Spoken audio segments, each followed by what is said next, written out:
안녕하세요. 저는 이번에 2025학년도 서울로 제2묘물 합격하게 된 수강생입니다. 우선 먼저 제 자기소개를 먼저 하겠습니다.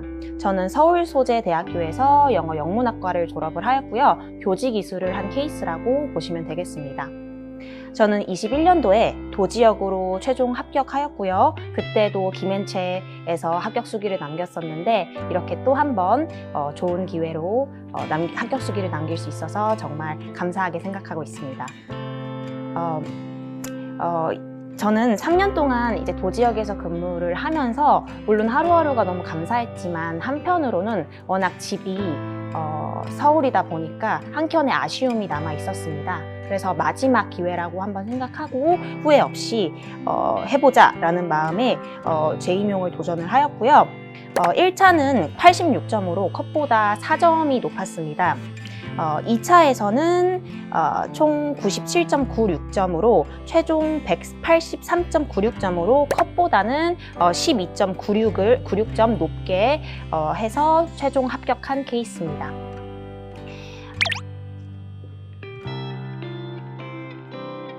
우선 간단하게 저의 1차 공부 방법에 대해서 말씀을 드리겠습니다.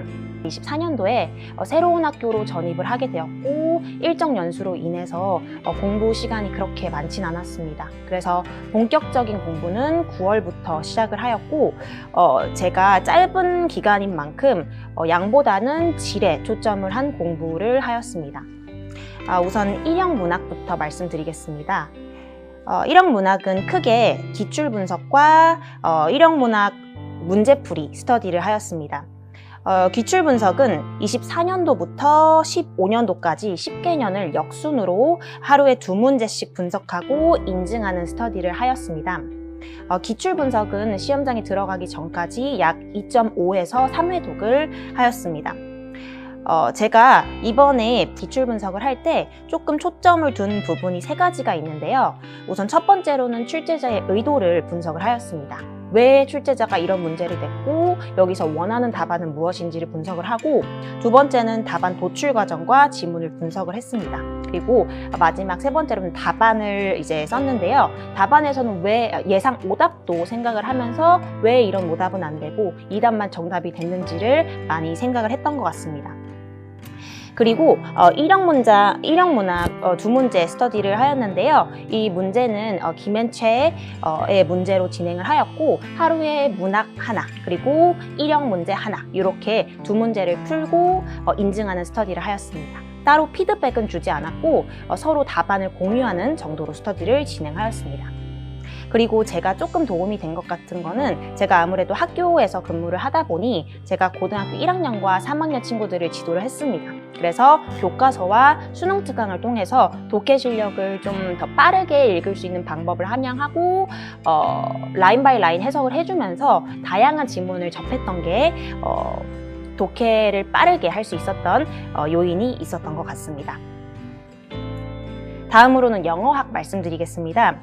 영어학은 기출분석과 원서를 이제 읽었는데요. 기출분석도 똑같이 기출 역순으로 하고 이제 많이 흔히들 하시는 루이스 기출분석 목차를 토대로 시험 전까지 3회독 정도 진행을 하였습니다. 그리고 원서는 저는 선택과 집중을 하였습니다. AP와 트포를 집중을 해서 시험 전까지 계속 반복 회독하고 중요한 챕터는 단권화를 해가면서 꾸준히 공부를 해왔습니다.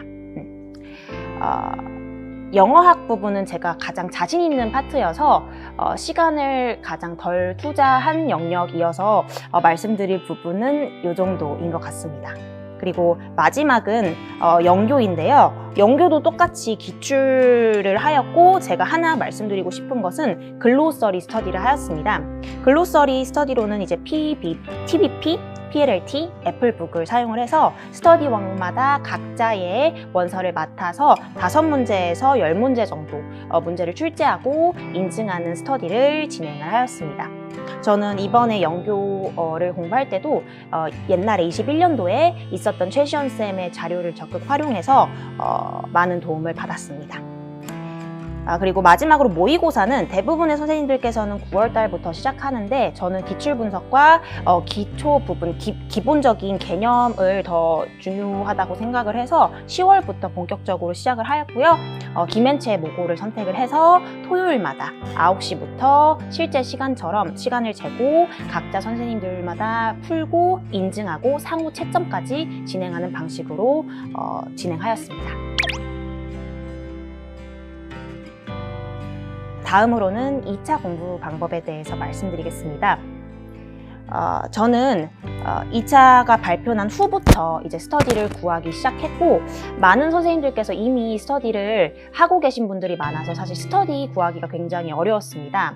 그래서 저는 항상 제가 고민이 있거나 힘들 때는 저는 김수아 선생님께 많이 조언을 구하는 편입니다. 선생님께서 너무 이제 인격적으로도 많이 저한테 위안을 주시고 하셔서 수아쌤께 바로 연락을 드렸어요. 선생님, 1차가 합격을 하게 되었는데 지금 뭐 서울 준비는 해본 적도 없고 너무 막막하다 했더니 선생님께서 이미 수강 신청이 완료가 되었는 상태인데도 불구하고 한 자리를 열어주셔서 너무나도 감사하게도 김현채 팀과 함께 2차 수업을 수강하게 되었습니다. 일단은 시간이 정말 촉박했기 때문에 스터디와 더불어서 김앤최 팀의 이제 강의를 수강하였고요. 이번에 정말 제가 도움을 많이 받았던 건 수아쌤께서 서울 지역 구상형 문제로 고교 학점제, 하이스쿨 크레딧 시스템에 대해서 문제를 내주셨고 그 부분에 대해서 저한테 피드백을 좀 상세하게 주셨어요. 근데 그 문제가 딱 시험장에 하이스쿨 크레딧 시스템이 구상형 2번 문제로 나와서 저는 그 부분은 정말 자신 있게 선생님과 했었던 내용 토대로 답을 하고 와서 정말 감사한 마음이 들었습니다. 그리고 그 외에도 제가 몰랐던 버릇들, 이런 것들을 좀 상세하게 알려주시고 어떤 식으로 답안을 구조화해야 되는지도 알려주셔서 고득점이 가능했다고 생각합니다. 우선 각각의 영역별로 말씀을 드리겠습니다. 심층 면접은 저는 주제별로 만능 틀을 만들었습니다. 그래서 실제 시험장에서도 제가 항상 연습했었던 전문적 학습 공동체, 연수, 사제 동행 프로그램 등등 제가 항상 연습했던 만능 틀을 모두 다 활용해서 답변을 하고 왔습니다. 실전에서는 정말 제가 느꼈던 건 새로운 것을 생각할 여력이 안 됩니다. 그래서 저희가 그동안 쌓았던 인풋을, 자동화된 인풋을 연습했던 지식을 사용을 해서 답을 할 수밖에 없더라고요. 그래서 인풋을 많이 준비해 두는 게 좋을 것 같습니다. 이번 면접에서 제가 가장 중요하게 생각했던 건 3가지입니다. 첫 번째는 시간 배분이었고요. 두 번째는 구조와 세 번째는 자신감이었습니다. 일단 서울시 교육청의 이 문제들은 요구하는 가지수가 굉장히 많습니다. 한 문제당 3개에서 4개 정도의 가지수를 요구하기 때문에 정확하게 시간을 배분을 잘 해야만 답변을 모두 마칠 수가 있었습니다. 그래서 저는 시간을 계속 체크하면서 답을 다 하니 10초가량이 남았어서 다행히도 다 답변을 했습니다. 그리고 구조화는 토픽 센텐스 먼저 말하고 서포팅 디테일, 그리고 마지막으로는 예시, for example 하면서 명확한 예시를 하면서 항상 답변을 하였고요. 예시는 최대한 구체적인 사례, 예를 들면은 사제동행 프로그램이라고 하면은 서울시 교육청에서 운영하는 키다리쌤, 이런 식으로 구체적인 사례를 제가 얘기했을 때 이제 면접관님들도 손이 빨라지고 그걸 다 이제 체크하는 느낌이 들었습니다.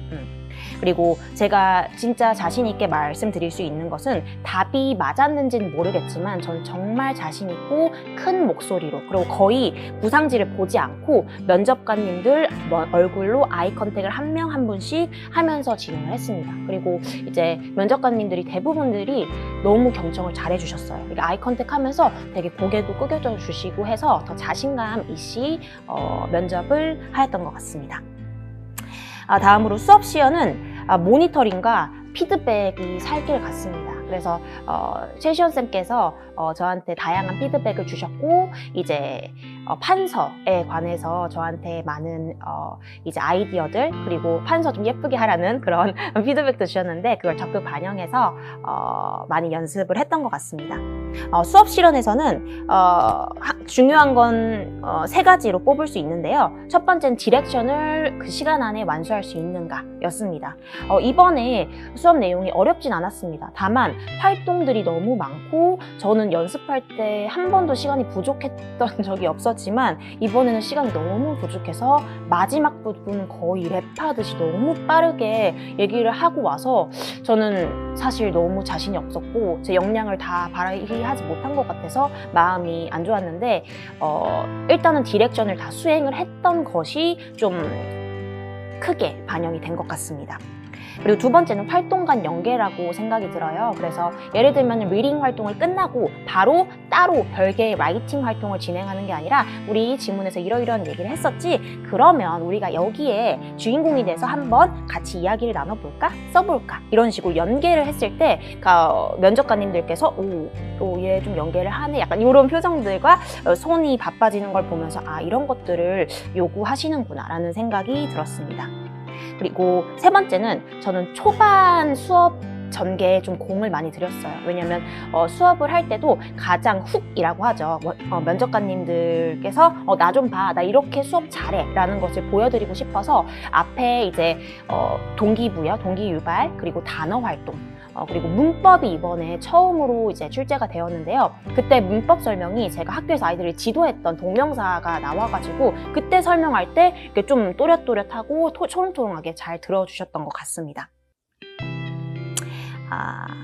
네, 그래서 2차는 스터디하고 이제 학원에 많은 이렇게 수아쌤과 시연쌤의 도움을 통해서 정말 열심히 연습을 하고 시험장으로 들어가서 좋은 결과가 있었다고 생각합니다. 우선 총 3가지로 볼 수 있을 것 같아요. 첫 번째는 양보다 질에 초점을 맞춘 공부를 하였습니다. 그래서 저는 상대적으로 공부할 수 있는 시간이 적었기 때문에 그 최단 시간에 각각의 영역을 다 시간 단위로 쪼개서 영역별로 공부를 했습니다. 그래서 무조건 책상에 앉아있는 시간이 긴다고 공부를 하는 건 아닌 것 같아요. 그래서 자신이 가장 맞는 환경, 그리고 가장 맞는 시간대를 찾아서 양보다 질에 초점을 좀 공부를 하셨으면 좋겠습니다. 그리고 저는 항상 공부의 시작은 일형 문학으로 시작을 했습니다. 그래서 제가 가장 어려워했던 파트였기 때문에 오전에 일형 문학으로 좀 머리를 깨우고 그 다음에는 원서, 영어학 원서 있고 항상 교육학, 영어 교육학으로 마지막을 이제 마무리하는 그런 느낌으로 준비를 하였던 것 같습니다. 그리고 두 번째는 선택과 집중입니다. 저희가 임용 준비할 때는 너무너무 해야 될 게 많습니다. 원서도 다 읽어야 될 것 같고 뭐 기출 분석도 여러 번 해야 될 것 같고 했는데 이런 것들을 다 하기보다는 정말 자기의 실패 페인을 찾고 자기가 부족한 부분을 보충하는 게 가장 중요하다고 생각합니다. 그래서 저는 기출 분석에 가장 많은 시간을 투자를 했고요. 모든 원서를 보기보다는 제가 조금 어려워했던 원서, 그리고 어려워했던 원서의 그 중요한 부분을 치중을 해서 공부를 했습니다. 그리고 모의고사도 물론 풀었지만 모의고사에서 정말 많이 틀렸어요. 많이 틀렸고 낙담도 하고 왜 이걸 틀렸지 이제 좌절도 많이 했는데 모의고사는 모의고사일 뿐이라는 마인드로 공부를 했습니다. 그래서 시간 안에 정말 실전처럼 문제를 푸는 연습을 해본다 라는 마인드로 임했고 틀리더라도 틀렸어? 그럼 이거 알고 시험장에 갈 수 있겠다 라고 하면서 많은 시간을 투자하지 않았습니다. 그래서 틀린 부분은 다시 한번 써보고 개념 다시 한번 숙지하는 정도로 체크를 했습니다. 그리고 마지막으로는 답안 작성 연습을 하였는데요. 저는 항상 답안을 좀 길고 모든 내용을 다 쓰려고 생각해서 그런지 답안이 항상 길더라고요. 그래서 이번에는 어떻게 하면 가장 간결하지만 핵심 요소를 포함해서 답안을 쓸 수 있을까라고 이제 생각을 하면서 리라이팅을 많이 해봤습니다. 그래서 이제 교수님들께서 수아쌤, 시연쌤이 이제 모범 답안으로 써주신 답안을 보면서 키워드 위주로 답안을 작성하는 연습을 많이 했던 것 같습니다. 그래서 이런 연습을 통해서 답안을 작성하는 스피드가 좀 빨라졌고 실제로 시험에서도 조금 시간이 남아서 한번 검토까지 할 수 있었던 것 같습니다. 지금 최종 결과가 나오고 각자 다양한 상황에 계실 거라고 생각이 들어요. 물론 다 같이 새로 시작하시는 분들도 있겠고 하지만 최종 계획적으로 합격을 하지 못해서 조금 힘든 시간을 보내시는 선생님들도 계실 텐데 제가 봤을 때는 쓸데없는 쓸모없는 경험은 없다고 생각합니다. 선생님들께서 이렇게 열심히 공부했던 순간이 절대 헛되지 않았고 이런 노력들, 이런 것을 토대로 이제 새로운 도전을 해보고 끝끝내 좋은 결과를 이룰 수 있다고 생각을 합니다. 그래서 자기 자신을 꼭 믿으셨으면 좋겠습니다. 많은 선생님들이 너무나도 잘하고 계신데 타인들, 남과 비교하면서 자신을 깎아내리시는 분들이 많습니다. 아이들도 상담할 때 많이 그런데요. 절대 남과 비교하지 마시고 자신을 믿으세요. 자기 자신이 자존감이 있어야지 저희가 아이들도 케어할 수 있고 끝까지, 장기전이잖아요. 이놈은 끝까지 해내실 수 있습니다. 그래서 자기 자신을 믿고 자기 자신에게 채찍보다는 당근으로 이만큼 많이 했다. 진짜 수고 많았다. 내일은 이렇게 좀 보충하면 되겠네. 라는 좀 긍정적인 마인드로 임해주셨으면 좋겠습니다. 여러분들 다 할 수 있고 체력과 마음 건강도 잘 챙기면서 끝까지 후회 없이 화이팅 하셨으면 좋겠습니다. 항상 응원하겠습니다. 감사합니다.